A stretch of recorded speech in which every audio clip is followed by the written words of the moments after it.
ఏదో ఒక వార్త జగన్ మీద వ్యతిరేకంగా రాస్తే తప్పే ఉంది అనుకోవచ్చు, 2 రాస్తే తప్పే ఉంది అనుకోవచ్చు. ప్రతి వార్తలో జగన్కి వ్యతిరేకంగా చంద్రబాబు గొప్పోడని కీర్తిస్తూ, అప్పుడు అద్భుత పాలన అందిందని ప్రజల్ని నమ్మింపజేస్తూ, ఇప్పుడు అంతా అరాచకంగా ఉందని చెప్పేటటువంటి ప్రయత్నంతో సాగుతున్నటువంటి ఒక అసిధారా వ్రతంలాగా ఈనాడు ఆంధ్రజ్యోతి చేస్తున్నటువంటి పోరాటం. రామోజీ గారి నుంచి ఇట్లాంటిది ఆశించలేదు. పూర్తిగా దిగజారిపోయినటువంటి జర్నలిజం పీక్ స్టేజ్కి వెళ్ళినటువంటి దశలో తాజాగా చూస్తే 50,000 టు 10,000, 117 టు 3,350 క్రమబద్ధీకరణ పేరిట జగన్ సర్కార్ కాకి లెక్కలు.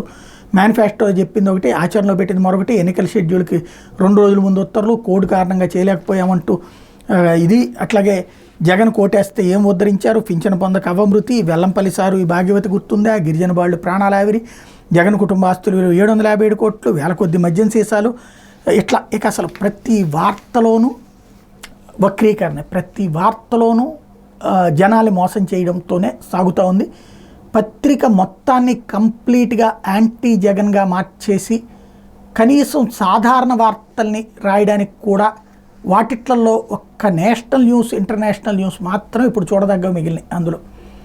అందులో కూడా ఇంకా జగన్కి వ్యతిరేకంగా ఏమన్నా యాడ్ చేయడానికి కుదరక ఆగినట్టున్నారు.